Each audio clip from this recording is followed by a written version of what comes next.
Okay, we left off 303.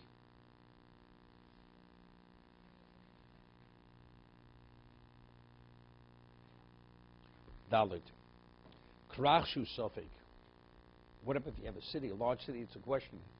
Im Hukap me Yeshuam Lav. You're not sure when was the wall originally built. Or if it had a wall, was the wall that it once stood, was it at the time of Yeshua? Now let's say today, going back, there was a wall thousands of years ago. Let's say 2,000. Was it 2,500 years ago? Was it 4,000 years ago? 3,600 years? You're not sure. There was an ancient wall there. But if it was after Yeshua came in, then it's just considered an open city. It was, Korim B'Yudalid. Well, we'll see in a moment. Usually you go after Rov. Korim B'Yudal Tesov B'Leilein. You have to read on both days. We're talking about there's a bona fide suffix. It's not, because if in question you ask, maybe it had a wall. When the wall stands, maybe. There has to be a basis. So it has to be a valid question.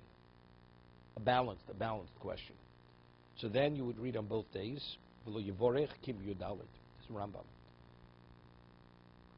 Normally we say Sav Brachas L'Hakel, right? Savi Brachas L'Hakel. So what should you do? You shouldn't say Brach either day, right? Not the first day, not the second.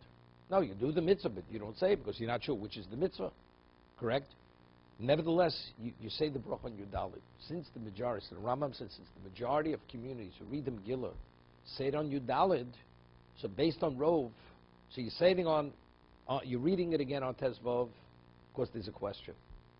But in terms of why it's not Savi Brachas L'Hakel, is because you have a Rov, because the majority of cities are reading the Megillah on Yudalit. So this is not like just a personalized question. Factually, majority of Jews are reading the Megillah on the 14th. I may be part of that. But the Rov is not conclusive to identify with that, because that would be the case. You wouldn't be reading on the 15th, right? Right. Shuzman Kriya the Rovola. These are the words of the Rambam. Because at the time the majority of Jews, the world is reading the Megillah on the 14th.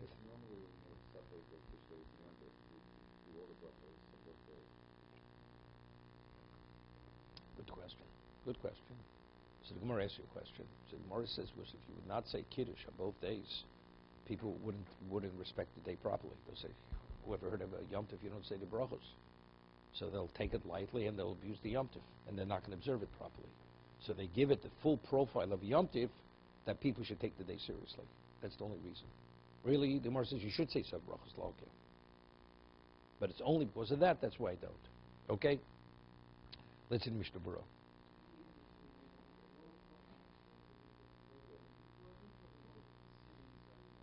The rove of the people and Rov. Most people don't live in walled cities.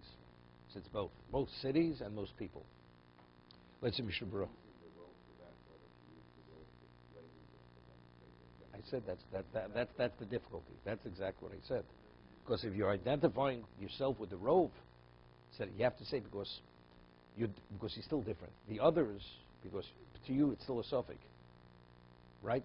What this applies to Tveria. Tveria you read it on both days, right? And they say no. They say brach only the first day. That based on this. Tveria they read them both because Tveria is the question: is it a walled city? Why? Because it has a wall of 3 sides. The 4th side is the sea.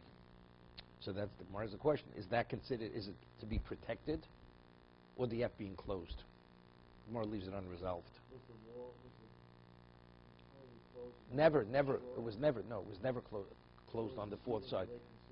That the Gemara says, since the sea is considered a protective side, it's also protected. Or no, wall means that it's been closed on all 3 sides, all 4 sides.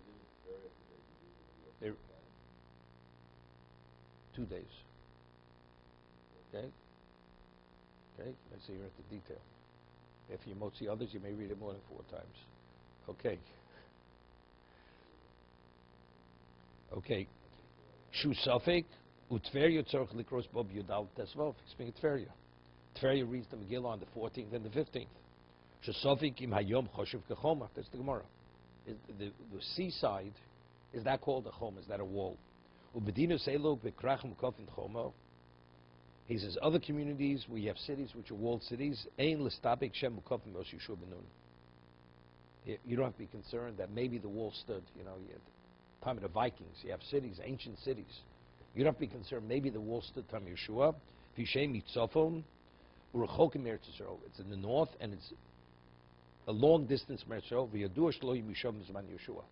This was all uninhabited area. Therefore, the wall definitely came after Yeshua. So you have 2 days of Suda. So Tveria, they celebrate 2 days, right? Matonis Levionim, 2 days also. Because when you read the Megillah, you have Matonis Levionim. And you have Shal Chmonis 2 days. V'lo yivorech. One should not say a brocha. Sha'brocha afilu b'mitzvah shal Torah b'drabanan. Correct? Lulav. Torah obligation. Sukkah. Even though the mitzvah is d'oraisa, what about the brocha? Birchas mitzvahs are rabbinical. So since they're rabbinical, we say sub b'drabanan l'kula. Right? Benching, a person eats to a point of satiation.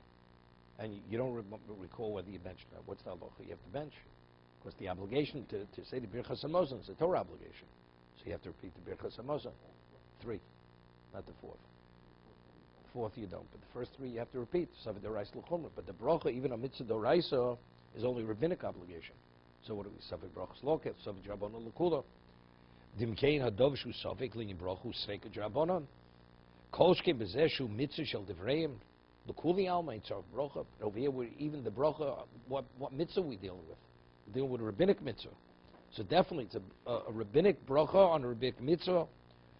Umashim varach b'yudalit. Okay, so if that's the case, what do you say the bracha? In Tveria, we say the bracha on the Megillah on the 14th. Mishum diyom yidar huzman kriyel dorova olam. Kedel kamei v'rotz loma dal ken afilu mukav chomesh shedinu b'tezvov. So therefore, even if it's a walled city, which you normally read on 15th, im korah b'yom yudalit yotze b'di'evet lebroch levatov. See, that's the rationale. B'di'evet, a person he's in a walled city, and for some reason, he can't remain in the city on the 15th. Let's say he has to flee this city. And he reads it on the 14th. That year was a Yotzei Megillah. He was a Yotzei. Because since the majority of Jews read the Megillah on Yudalit, even the walled city, if a person has no choice, he's permitted to read it on the 14th. So therefore he has relevance to the bracha.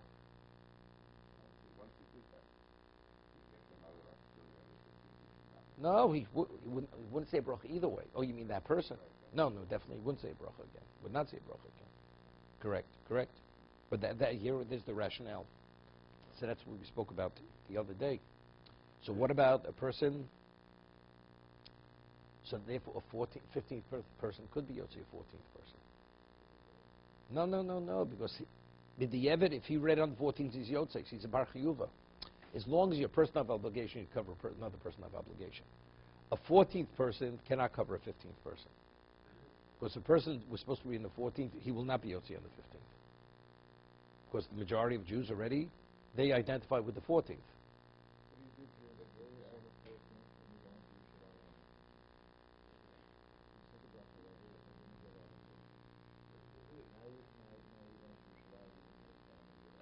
Not a problem, because that's a whole different discussion.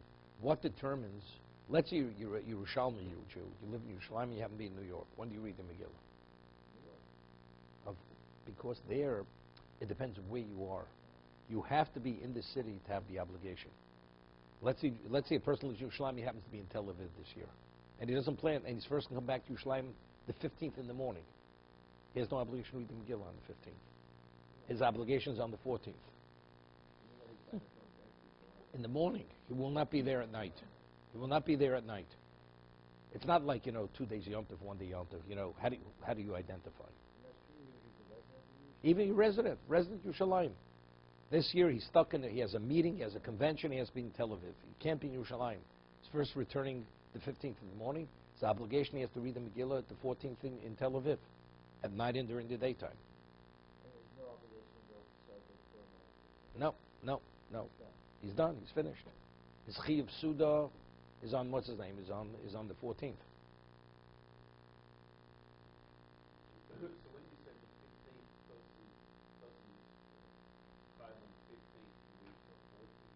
Because we say No. He says b'di'evet, since b'di'evet, even the 15th person, if he would read on the 14th, he would be yotzei. Correct.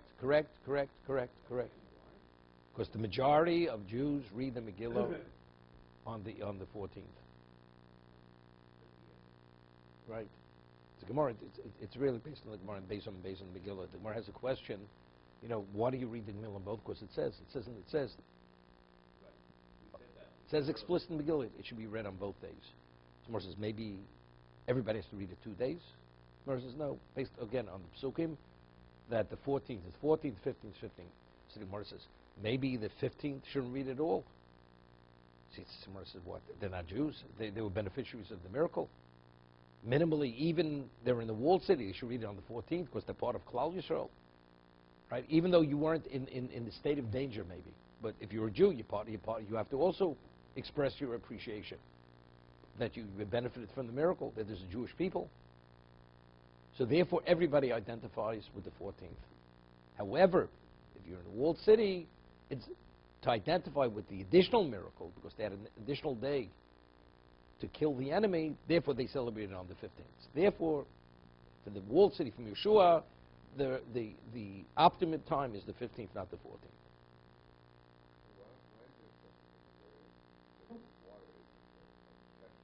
Yeah, because maybe a walled city means a wall.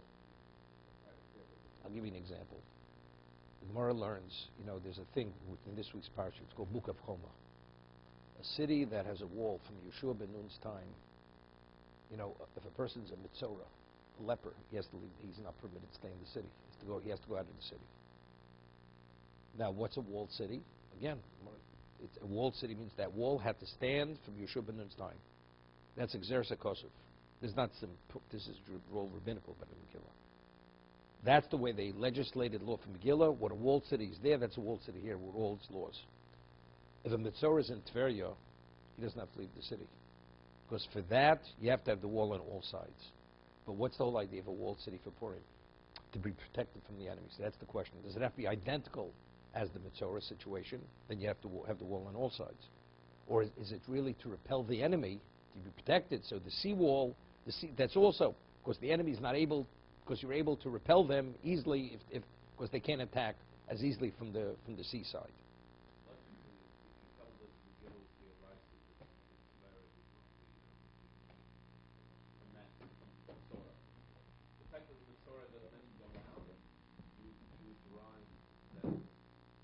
Well, it depends what the base. No, it depends what the basis for what the base for the obligation is. If it's a walled city, maybe that's enough for a walled city. They're two different halachas.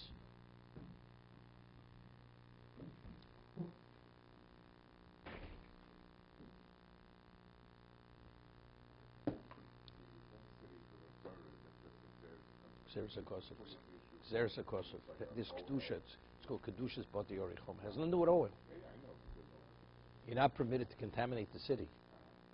Nobody else is in the city, you're in the city, you have to leave the city. That's chutz l'machne. Okay, we left off on